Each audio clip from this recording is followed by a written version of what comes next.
Maria, David, Luca și David va filma acum mașinile. Așa. David filmează în momentul de față.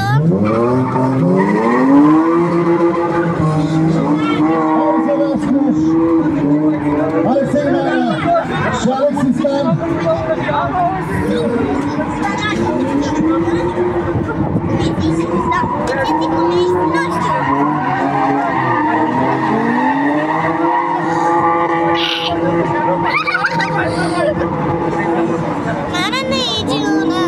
Mașina nu este în cursa asta, trebuie să fie cea mai tare mașină.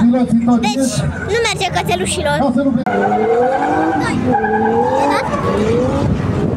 Uite, aia e cea mai tare mașină, aia. Da, cea de acolo. BMW-ul ăla? Nu, ăla. Aia e coasă. Deci o să intre ăla turcoază. Aici ar fi mai bine să filmezi. Nu ajungi.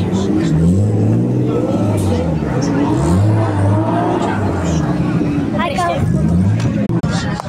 Mamă, fiți atenți, o să intre... 4 mașini fac cele 2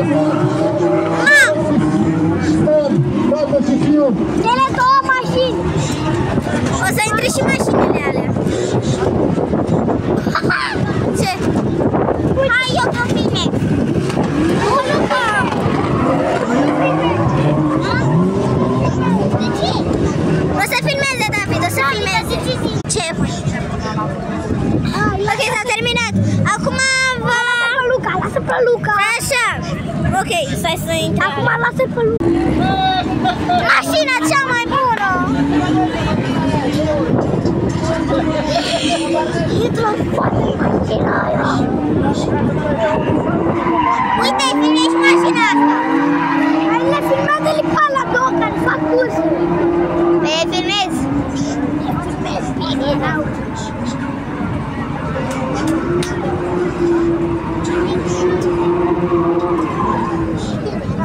Ha ha ha!